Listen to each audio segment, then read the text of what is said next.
Hello बच्चों। जैसा कि आप जानते हैं कि हम फाइनेंशियल अकाउंटिंग कर रहे हैं, जिसका टॉपिक हमारा है रॉयल्टी अकाउंट्स। इससे पहले एक वीडियो में हमने रॉयल्टी अकाउंट्स के कुछ एमसीक्यू किए थे। अगर वो वीडियो आपने नहीं देखा है, लिंक डिस्क्रिप्शन में दी गई है, जा कर के देख सकते हो। पिछले वीडियो में हमने 25 एमसीक्यू किए थे। आज के वीडियो में भी हम 25 एमसीक्यू करेंगे। ठीक है, तो चलिए स्टार्ट करते हैं। जैसा पहला क्वेश्चन दिया गया है कि मिनिमम रेंट को हम और कितने नामों से जानते हैं, तो हमने आपको बताया है कि मिनिमम रेंट हम dead rent, rock rent, fix rent, flat rent, contract rent, ऐसे कई नामों से जानते हैं। तो 26 का हमारा क्या आंसर हो जाएगा? डी। ठीक है, नेक्स्ट क्वेश्चन है कि short working is equal to, क्या मतलब डैश है, लेस रॉयल्टी पेबल। तो शॉर्ट वर्किंग का फॉर्मूला हमने आपको बताया था कि minimum rent minus royalty. Short working तभी होगी जब मिनिमम रेंट ज़्यादा होगा रॉयल्टी से। ठीक है, ये इन द बुक्स ऑफ लेसी की बात कर रहा हूँ। तो 27 में हमारा क्या हो जाएगा? C option. नेक्स्ट क्वेश्चन है कि if short working can not be recouped, they are transferred to. जब शॉर्ट वर्किंग को हम रिकूप नहीं कर पाते हैं तो वो अनरिकूप्ड में ट्रांसफ़र हो जाती है, और जब अनरिकूप्ड में ट्रांसफ़र होती है तो वो ईयर के एंड में जाकर के प्रॉफिट लॉस में ट्रांसफ़र करते थे। जैसा कि आपको बताया है, profit loss account to royalty account हम करते थे। अगर कोई अनरिकूप्ड शॉर्ट वर्किंग होती थी तो टू शॉर्ट वर्किंग भी लिखते थे। ये तब होती थी जब कोई शॉर्ट वर्किंग अनरिकूप्ड रह जाती थी, यानी हमारे दिए हुए टाइम पीरियड में हम अपनी शॉर्ट वर्किंग को रिकूप नहीं कर पाए, तो वो शॉर्ट वर्किंग अनरिकूप्ड यानी कि नुकसान हो गया, लैप्स कर गई। तो किस में ट्रांसफ़र करते हैं ईयर के एंड में? प्रॉफिट लॉस अकाउंट में। कौन सी? जो रिकूप नहीं कर पाए हो। तो इसका आंसर क्या हो जाएगा? बी। नेक्स्ट है short working are generally considered as. Short working को हमने आपको बताया है कि इसको हम करेंट एसेट की तरह ट्रीट करते हैं। हम ये मान कर चलते हैं कि जो हमें आज नुकसान हुआ है वो आने वाले फ्यूचर में हम उसको कवर कर लेंगे, तो वो एज अ करेंट एसेट हम ट्रीट करते हैं। ठीक है, तो 29 का आंसर हमारा क्या हो जाएगा? A option.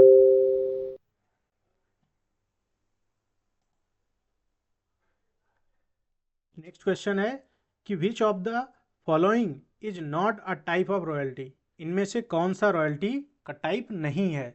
तो पेटेंट रॉयल्टी हमने आपको बताया होता है।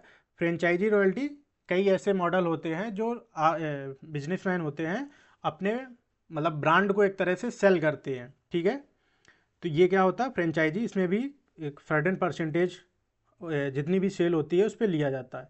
और नेक्स्ट क्या है? कॉपीराइट रॉयल्टी, यानी कि बुक्स वगैरह पे या म्यूजिक वगैरह पे उस पर क्या मिलता है? Copyright royalty. तो यहाँ पे वो पूछ रहा है नॉट यानी कि नहीं, तो क्या हमारा? Sales tax. ये क्या है? सी ऑप्शन करेक्ट है। नेक्स्ट है minimum rent is usually paid. Minimum rent जिस भी तरह से आपकी टर्म एंड कंडीशन होंगी उस तरह आपको पे करना पड़ता है, यानी एनुअली भी पे किया जाता है, क्वार्टरली और मंथली। ठीक है, तो जिस भी तरह से आपका एग्रीमेंट होगा उस तरह आप मिनिमम रेंट को पे करोगे। तो क्या हमारा ऑप्शन हो जाएगा? D option. नेक्स्ट है short workings are recorded in the book shop. Short working का जो नाम है वो हम लेसी की बुक में यूज करते हैं। किसकी? लेसी की बुक में। और सेम अमाउंट हम जब रॉयल्टी रिजर्व के नाम से लिखते हैं तो ये किसके बुक में आता है? लेसर की बुक में। सेम अमाउंट, सेम कैलकुलेशन, सब कुछ सेम रहता है, लेकिन नाम क्या हो जाता है? जब शॉर्ट वर्किंग का यूज करेंगे तो लेसी की बुक में, और रॉयल्टी रिजर्व का जब हम नाम यूज करेंगे तो in the books of lessor में करते हैं। ठीक है, तो यहाँ हमारा करेक्ट आंसर क्या हो जाएगा? Lesi, B option. नेक्स्ट है कि the lessee can recover short working from the lessor if. जो लेसी है वो शॉर्ट वर्किंग को रिकवर कर सकता है अगर लेसर के द्वारा कंडीशन होंगी कि अगर वो अलाउ करता है कि आप रिकूप कर लो, अगर अलाउ नहीं करता है कि हम शॉर्ट वर्किंग रिकूप नहीं करने देंगे। तो पहला ऑप्शन हमारा क्या है कि द एग्रीमेंट अलाउ रिकूपमेंट। ठीक है, टाइम पीरियड दो होता है, एक फिक्स टाइम पीरियड होता है और एक फ्लोटिंग का। हमने ये डिटेल में बताया है आपको, आप हमारे प्रीवियस वीडियो देख सकते हैं। तो अगर आपको अलाउ किया गया है, कोई भी टाइम पीरियड हो सकता है, फिक्स या फ्लोटिंग, तो हम रिकूप करेंगे। अगर हमें अलाउ नहीं किया गया है तो हम रिकूप नहीं करेंगे। तो हमारा करेक्ट आंसर क्या हो जाएगा, ए। नेक्स्ट है copyright royalty is paid to, किसको पे की जाती है, तो ऑथर को। ठीक है, अगर हम ये लिख दें कि पेड बाई, तो किसके द्वारा दिया जाता है रॉयल्टी, तो पब्लिशर के। ठीक है, क्योंकि कॉपीराइट रॉयल्टी जो होती है वो बुक्स वगैरह पे की जाती है। नेक्स्ट है the amount of royalty payable is determined based on, तो रॉयल्टी जो है वो सेल्स पर भी पे की जाती है, प्रोडक्शन पर भी पे की जाती है, या जिस भी तरह से आप एग्रीमेंट कर लो। तो यहाँ पे हमारा करेक्ट आंसर क्या हो जाएगा, डी। ठीक है, नेक्स्ट क्वेश्चन है कि if short working are not required within the specified period they are, अगर हमारा जो टाइम पीरियड था या तो फिक्स होगा, ठीक है, या तो फ्लोटिंग का होगा। फ्लोटिंग का मतलब क्वेश्चन में दिया होगा नेक्स्ट फॉलोइंग सब्सक्वेंट, और फिक्स का मतलब होगा कि फर्स्ट या अप टू एक डेट दी जाएगी। ठीक है, तो जब हमारा टाइम पीरियड फिक्स था या फ्लोटिंग जो भी था, अगर अपने दिए हुए टाइम पीरियड में हम शॉर्ट वर्किंग को रिकूप नहीं कर पाते हैं, तो वो ईयर के एंड में जाकर के प्रॉफिट लॉस में ट्रांसफर हो जाती है। ठीक है, शॉर्ट वर्किंग जो है वो रिकूप नहीं कर पाए हो आप, तो कहाँ पे ट्रांसफर हो जाती है, प्रॉफिट लॉस में। तो यहाँ हमारा करेक्ट आंसर ए हो जाएगा। जर्नल एंट्री क्या होती थी, profit loss account to royalty, अगर अनरिकूप्ड होता था तो टू शॉर्ट वर्किंग। नेक्स्ट है patent royalty is paid using, patent royalty जो है वो कुछ इन्वेंशन के उसमें दिया जाता है। ठीक है, तो हमारा करेक्ट आंसर क्या हो जाएगा, बी। नेक्स्ट है खालिस्तान दिया है डैश करके, account is credited when the lessor receives an amount, जब कोई अमाउंट लेसर के द्वारा रिसीव किया जाता है तो कौन सा अकाउंट क्रेडिट किया जाता है। दो पार्टी होती हैं, एक होता है लेसी और दूसरी पार्टी होती है लेसर। ठीक है, लेसी पे करता है और लेसर क्या करता है, रिसीव करता है। तो जब पे करता है तो जर्नल एंट्री क्या होती थी, हम सामान्य जर्नल एंट्री की बात करें, royalty to landlord, short working होती थी तो royalty short working to landlord. ठीक है, फिर आती थी लैंडलॉर्ड टू बैंक। ये कब आती थी, जब पेड किया जाता था अमाउंट को लेसी की बुक में। वहीं हम लेसर की बुक में क्या करते थे, यहाँ पे लैंडलॉर्ड का नाम है, यहाँ पे क्या आ जाएगा, lessee. Lessee to royalty receivable या रॉयल्टी भी लिख सकते हो। नेक्स्ट एंट्री क्या होती थी, bank account debit to lessee. तो आप हमें ये बताओ, ये जब अमाउंट रिसीव किया जा रहा है तो किसके नाम को क्रेडिट किया जा रहा है, लेसी के अकाउंट को। ठीक है, तो यहाँ पे क्या आ जाएगा, लेसी अकाउंट, यानी कि करेक्ट आंसर क्या हो जाएगा आपका, ए ऑप्शन। नेक्स्ट है which of the following is not considered as royalty expense, दो पार्टी होती हैं लेसी और लेसर। लेसी के लिए रॉयल्टी एक खर्चा होता है, यानी एक एक्सपेंस होता है, और वहीं पे लेसर के लिए ये क्या होता है, एक इनकम होता है। ये जो फॉलोइंग ऑप्शन दिए गए हैं इनमें से कौन सा एक रॉयल्टी एक्सपेंस नहीं है। ठीक है, तो पेमेंट फॉर यूजिंग पेटेंट्स बिल्कुल रॉयल्टी के उस पर दिया जाता है। नेक्स्ट है लैंड लीज, बिल्कुल ये करेक्ट आंसर है। एम्प्लॉय सैलरी, इसको हम रॉयल्टी की तरह नहीं कंसीडर करते हैं। और बुक पब्लिशिंग, इसमें कॉपीराइट रॉयल्टी की बात आ गई। तो हमारा करेक्ट आंसर क्या हो जाएगा, सी, जो कि एक रॉयल्टी एक्सपेंस की तरह नहीं ट्रीट किया जाएगा। नेक्स्ट है कि if actual royalty is less than minimum rent the shortfall is called, जब आपकी एक्चुअल रॉयल्टी कम है किससे, मिनिमम रेंट से, जब भी मिनिमम रेंट ज़्यादा होगा हमेशा शॉर्ट वर्किंग होगी। ठीक है, तो यहाँ पे क्या हमारा करेक्ट आंसर हो जाएगा, ए। नेक्स्ट है if the royalty rate is 5 रुपये per unit and production is 10,000 units, what is the total royalty payable. Formula हमने बताया था रॉयल्टी का, क्या आता है, रॉयल्टी इक्वल टू प्रोडक्शन, जितना भी आपने प्रोडक्शन या सेल कुछ भी किया है उसको हम मल्टीप्लाई कर देते थे रेट जो भी होता था यूनिट रॉयल्टी का। तो प्रोडक्शन कितना हुआ है 10,000, रेट क्या है आपका 5, तो रॉयल्टी कितनी बन जाएगी 50,000। तो करेक्ट आंसर हमारा क्या है ए। क्वेश्चन नंबर 42 क्या हो जाएगा, अ lessee pay 80,000 as royalty while the minimum rent is 1,00,000 रुपए, what is the short working. जब मिनिमम रेंट ज़्यादा है 1,00,000 रुपए है बट आपकी एक्चुअल रॉयल्टी 80,000 बनी है, तो वो कह रहा है कि शॉर्ट वर्किंग क्या होगा। तो जितना भी आप एक्स्ट्रा पे कर रहे हो 1,00,000 में, जितना भी आप एक्स्ट्रा पे कर रहे हो 20,000, ये क्या है हमारी शॉर्ट वर्किंग। तो शॉर्ट वर्किंग के अमाउंट के निकालने के लिए फॉर्मूला भी होता है short working equal to minimum rent minus royalty. ठीक है, तो 1,00,000 माइनस 80,000, 20,000 की क्या आ जाएगी शॉर्ट वर्किंग। करेक्ट आंसर क्या है ए।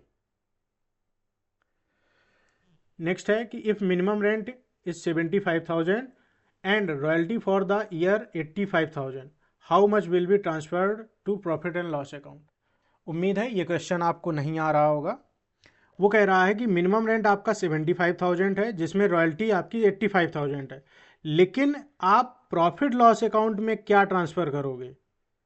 तो आपको पता होगा कि जब लेसी की हम बात करते थे इन द बुक्स ऑफ लेसी में, तो ईयर के एंड में हमारी जितनी भी रॉयल्टी बनती थी वो हम प्रॉफिट लॉस में ट्रांसफ़र करते थे। तो यहाँ पे हमारी एक्चुअल रॉयल्टी कितनी बनी है 85,000 की, तो 85,000 हम क्या करेंगे प्रॉफिट लॉस में ट्रांसफ़र कर देंगे। ठीक है, अब एक्चुअल रॉयल्टी कुछ भी बने, भले ही वो मिनिमम रेंट से कम हो या मिनिमम रेंट से ज़्यादा हो। एक चीज़ और ट्रांसफ़र होती थी प्रॉफिट लॉस में, अगर कोई अमाउंट अनरिकूव्ड रह जाता था, तो यहाँ पे अनरिकूव्ड का कोई केस नहीं है। क्यों? क्योंकि हमारी एक्चुअल रॉयल्टी ज़्यादा बनी है, मिनिमम रेंट कम है, एक्चुअल रॉयल्टी ज़्यादा है, तो जो भी एक्चुअल रॉयल्टी है केवल वो ट्रांसफ़र किया जाएगा। तो करेक्ट आंसर क्या हो जाएगा बी। नेक्स्ट है royalty is 74,000, minimum rent 60,000, the amount of royalty to be payable will be, कौन सा अमाउंट जो है वो पे किया जाएगा, मिनिमम रेंट पे किया जाएगा या एक्चुअल रॉयल्टी। जब हमारी रॉयल्टी ज़्यादा बनी है और मिनिमम रेंट कम है, तो जो ज़्यादा होगा, मिनिमम रेंट ज़्यादा है तो मिनिमम रेंट पे करेंगे, अगर एक्चुअल रॉयल्टी ज़्यादा है तो हम एक्चुअल रॉयल्टी पे करेंगे। तो यहाँ पे हमारा करेक्ट आंसर क्या हो जाएगा बी। नेक्स्ट क्वेश्चन है कि the person who grants the right to use an asset in return for royalty is called, उस व्यक्ति को हम क्या कहते हैं जो अपने एसेट को यूज करने के लिए किसी पार्टी को देता है, किसके अगेंस्ट, उसके अगेंस्ट कुछ उसको पैसा मिलेगा, जिसे हम रॉयल्टी बोलते हैं। ठीक है, तो वो उस पार्टी को क्या बोलते हैं लेसर बोलते हैं।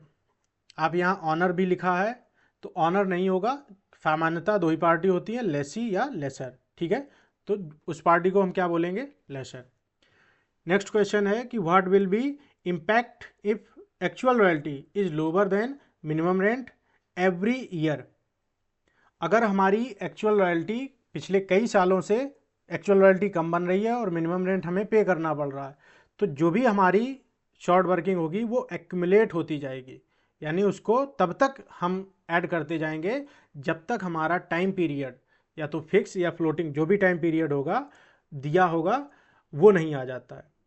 मान लो कि 3 साल का टाइम पीरियड था, फिक्स्ड टाइम पीरियड था फर्स्ट 3 ईयर, तो 1 ईयर की शॉर्ट वर्किंग या 2 ईयर या 3 ईयर, जिस भी ईयर की शॉर्ट वर्किंग है हम उसको एक्यूमुलेट करते जाएंगे जब तक हमारा 3rd ईयर का टाइम पीरियड नहीं आ जाता है।